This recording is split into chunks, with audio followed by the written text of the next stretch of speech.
je suis avec Benedetta Gentile, qui est une journaliste italienne et qui est le co-auteur avec un autre journaliste, Francesco Bianchini, d'un livre qui vient de paraître intitulé « Les mystères de l'abbaye, les vérités sur le trésor de Monte Cassino ».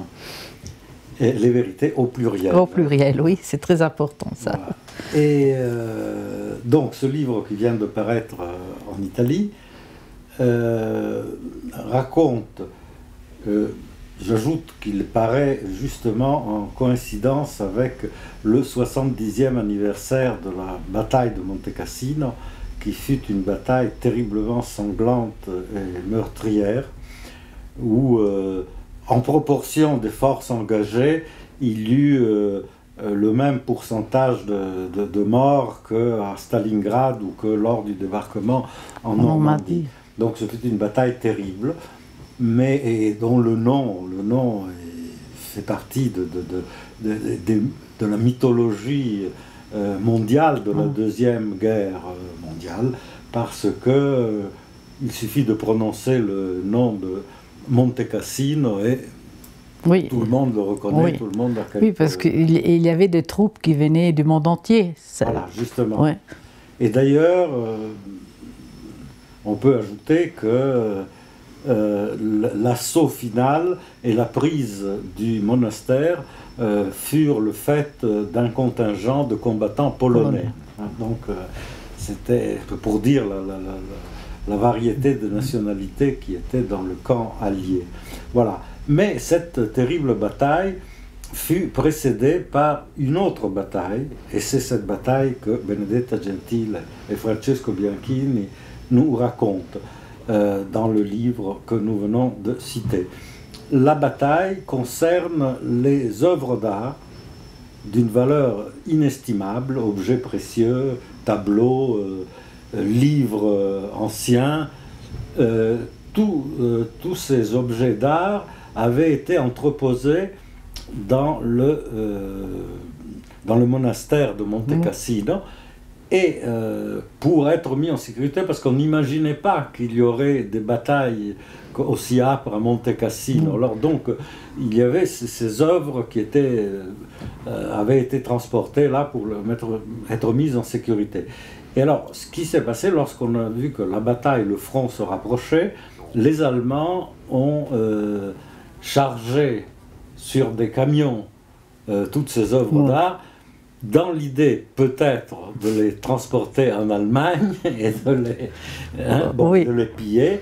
Mais en réalité, ces œuvres d'art, en tout cas la presque totalité de ces œuvres d'art, purent être sauvées.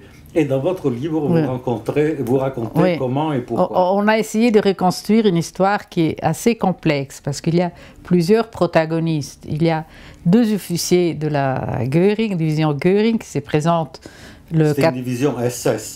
Non. La Göring, non. Mais elle était, disons, considérée la deuxième après les SS en tant qu'atrocité. Donc c'était une division qui était sous le commandement direct de Göring, et tout la Wehrmacht avait le problème qu'il n'arrivait pas il n'avait pas de commandement sur eux. Hein. Ils faisaient ce qu'ils voulaient. Et ils se présentent séparément, et chacun pour dire à l'abbate, qui était supérieur, qui avait 80 ans, l'abbate Diamare, pour lui dire: écoutez, le front s'approche et il faut tout vider parce que sinon vous risquez que tout ça soit détruit. Alors, les moines n'y croyaient pas, ils pensaient que quand même l'abbaye était un tel symbole pour la civilisation occidentale que personne n'y toucherait. Mais après, ils n'ont pas eu beaucoup de choix et ils ont dû accepter l'offre de ces deux officiers qui apparemment étaient venus chacun de son côté, chacun sur son initiative. Et puis, je dois dire que l'organisation, l'esprit d'organisation allemande a fait miracle, Et en une semaine, 10 jours, ils ont tout emballé, et 70 000 volumes, 80 000 documents, de tableaux et tout ça. Ils ont tout mis sur des camions. Et alors, il faut pas oublier qu'il y avait qu'on avait stocké à Monte Cassino, qu'on avait mis à l'abri à Monte Cassino, aussi le fameux trésor de San Gennaro de Naples. Non, mais il y avait pas seulement le trésor de l'abbaye qui était déjà très considérable, mais il avait été stocké le trésor de San Gennaro, qui est un des plus riches trésors au monde. Il y avait le médaillère de Syracuse où il y a des médailles et pièces de monnaie vraiment de toute valeur. Et puis il y avait tous les trésors du petit musée Keats and Shelley avec tous les choses les plus importantes des deux poètes anglais. Et pour terminer, last but not least, les trésors du musée archéologico di Napoli et tout de la Pinacoteca di Napoli, qui avaient été entreposés, et les dernières caisses étaient arrivées juste avant le 8 septembre, juste avant l'armistice qui a changé, disons, la face de la guerre.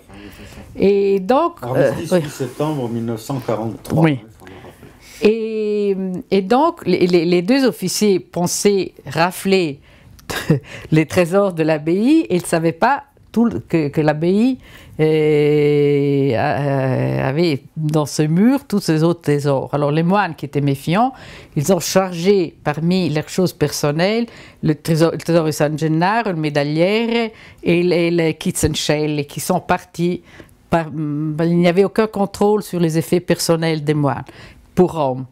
Et tous ceux ils ont découvert par hasard qu'il y avait les caisses de Naples, la bibliothèque et les archives de l'abbaye ont été mis sur d'autres camions et ils ont disparu dans le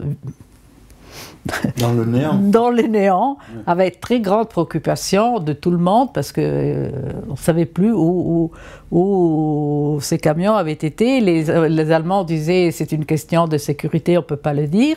Mais il y avait une grande alarme.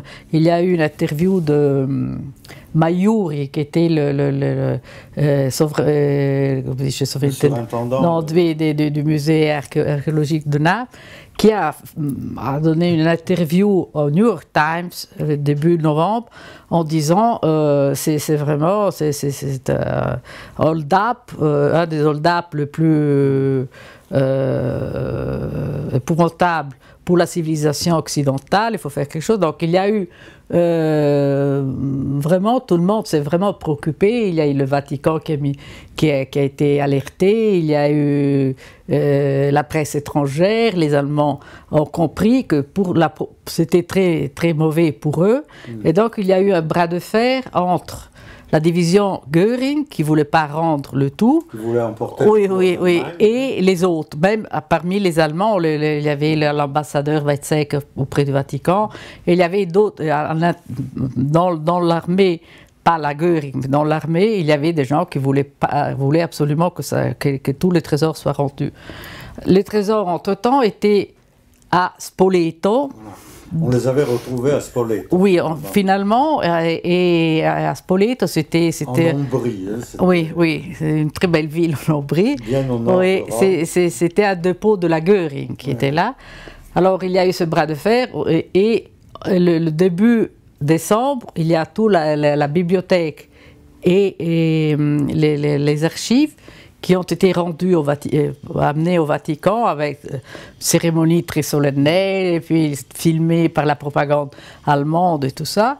Et le reste, ce qui était Naples, a été ramené le 4 janvier 1944, toujours avec grande cérémonie à Palazzo Venezia, à Rome. Mais, entre-temps, il y avait des caisses qui manquaient, qui ont été amenées à Berlin pour faire cadeau. Parce qu'il faut dire que la date de l'anniversaire de Hermann approchait. Et alors, le Göring, qui était un collectionneur, au début de la guerre, il avait 200 objets d'art. À la fin de la guerre, il en avait 2000. Hein. Il a raflé, et de temps en temps, il payait. Un pillard. De temps en temps, il payait, mais toujours en payant le moins. En tout cas, il était un pillard. Et il a même dormi quelque temps avec la Dana de Tiziano derrière comme tête de lit. Hein. C'est le tableau qui figure sur la couverture de votre livre. Et puis, enfin, ils ont décidé que quand même c'était des trésors un peu trop voyants, et il a décidé de les envoyer chez Hitler. Et puis Hitler, en tout cas, on les a tous retrouvés dans cette mine de sel de Altaussee. Après la fin de la guerre. Après la fin de la guerre, ce sont les Alliés qui ont trouvé cette mine de sel où il n'y avait pas seulement les caisses de Naples, mais il y avait des milliers d'œuvres d'art qui avaient été raflées par les nazis et mis en sécurité. Mais pas vraiment en sécurité, parce qu'on a appris après que il y avait un Gauleiter autrichien qui avait envoyé de l'explosif en demandant de faire tout sauter. Et heureusement, le chef, disons, le responsable de la mine a décidé de faire autrement. Et heureusement, parce que... on évoque cette histoire de la mine de sel, oui.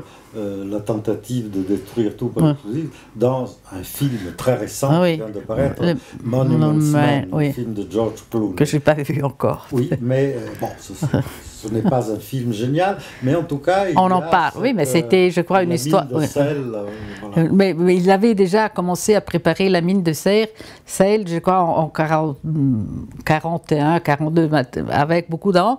Ils avaient mis des échafaudages et tout ça, parce que déjà, il se préparait à toute éventualité. Mais la chose qui est assez extraordinaire, disons, dans l'histoire des vérités sur les trésors de Monte Cassino, c'est que pendant des années, le sauveteur des trésors de Monte Cassino a été considéré ce Schlegel, qui était un nazi autrichien de la première heure, qui était de la division Göring, et qui, honnêtement, il a fait un très bon travail en tant qu'organisation du déménagement des trésors, parce que vraiment il a très bien organisé ça, et ça a été très bien fait avec des temps absolument incroyables. Seulement, personne vraiment ne croyait qu'un officier de ce niveau-là pouvait organiser. Il était lieutenant-colonel, oui. À ce niveau-là, il pouvait organiser en temps de guerre, quand le front était là, et vraiment, même la division Göring avait... Moi, j'ai regardé les papiers aux archives militaires allemands, ils avaient une activité très, très, très poussée, d'organiser ce déménagement-là sans avoir... de sa propre initiative. Personne n'y croyait. Voilà, personne n'y croyait. Mais petit à petit, la chose s'est consolidée, disons, et lui, il a toujours insisté pour avoir une plaque sur l'abbaye que les moines ne lui ont jamais donnée. Mais il a à Vienne, il y a sa ville natale, il y a un buste, plusieurs bustes, plusieurs plaques, il est considéré un héros parce que il est le sauveteur des trésors de Monte Cassino. En fait, ce que vous racontez dans votre livre, c'est que lui, il n'était que lieutenant-colonel, donc il n'était pas investi de l'autorité la plus haute, mais qu'il y avait au-dessus de lui un de ses supérieurs, qui lui était un officier général, un général d'ailleurs, et qui, lui, sans avoir... Il a toujours été très modeste, il n'a jamais revendiqué... Oui, non, là, lui, c'était le général von Zenger qui a pris le commandement de la ligne Gustav, qui était une sorte de ligne Maginot. C'était le dispositif de défense que les Alliés essayaient d'enfoncer, et dont le verrou était Monte Cassino. Alors lui, il prend le commandement juste après le déménagement, il apprend ça et il décide de bloquer que le convoi n'arrive pas tout le convoi n'arrive pas à Berlin. Alors, mais, comme on disait auparavant, la division Göring était indépendante par rapport à... Alors qu'il a eu vraiment du mal, il a prévenu le numéro 2 de von Wittikow pour dire qu'il allait stopper le convoi.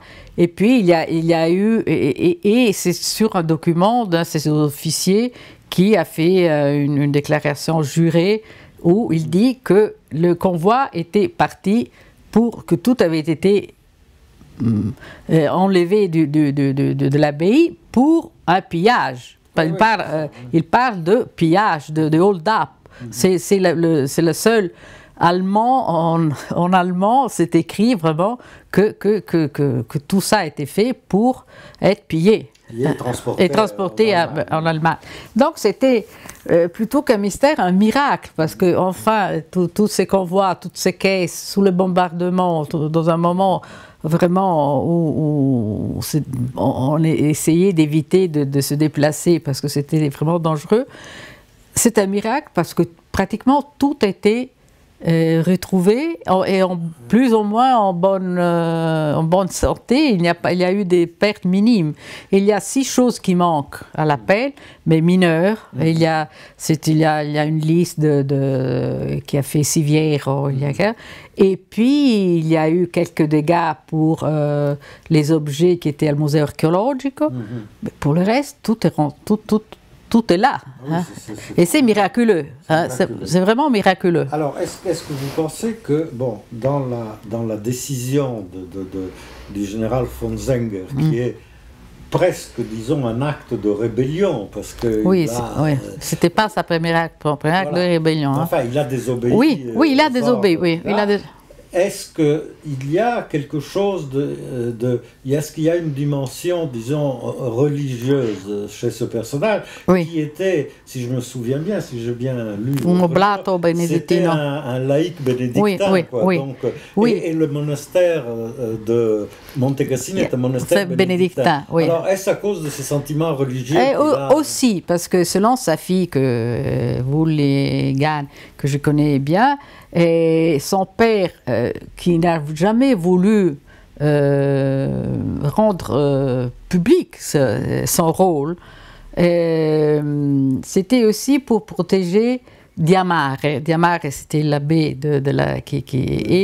et comme même l'abbé avait donné son accord et tout ça, pour ne pas faire des vagues et tout ça, c'était ça, et aussi une partie parce qu'il était religieux, et l'autre partie aussi parce que c'était encore une sombre histoire allemande dans un moment où vraiment l'Allemagne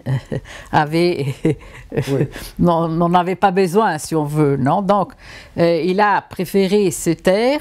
Et ça, disons, même si déjà, quand il est mort en enterrement en Allemagne, à Fribourg en Allemagne, il y a eu un moine bénédictin qui avait été envoyé représentant, qui a parlé, c'est dans les journaux, comme le sauveteur des trésors de Monte Cassino.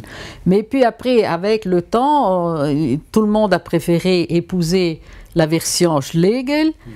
Et puis, même si dans le livre, il y a un témoignage de Don Luigi, qui a été l'organiste de l'abbaye, qui disait que c'était une fave, c'était vraiment, personne n'y croyait, il n'aurait jamais pu faire ça tout seul, et que lui, il a dit, moi je n'ai pas mis dans le livre parce que je n'ai pas eu, c'était une interview, et c'est la personne qui me l'a donné m'a dit, ne mets pas ça, mais il lui dit, après la guerre, il est allé dans tous les monastères demander de l'argent, en disant, moi j'ai sauvé les trésors. Et... C'était presque un imposteur. Oui et non, parce que quand même, il avait contribué au sauvetage, et d'une façon efficace. Donc, et puis il y a l'autre, le mystère Becker. C'est l'autre officier, médecin capitano medico. Qui était... Et selon lui, c'était son initiative. Et puis, selon les moines, il était plus croyable que Schlegel, mais l'autre a tellement poussé, lui, sa famille et tout ça, que la version Schlegel a pris Il y a un peu une inflation de héros. Oui. Non, mais il y a trop. C'est pour ça les véritables, parce que, oui, parce que vraiment, on n'arrive pas, en tout cas, pas au bout de tout ça. Ouais. En tout cas, Benedetta, votre livre est vraiment passionnant. Il se lit presque comme un roman policier. En plus, c'est un livre qui est très très bien documenté. Ouais. Vous avez fait un travail de recherche et presque 3 ans. Presque 3 ans. Et donc, c'est vraiment un livre qui mérite d'être lu et peut-être relu et médité.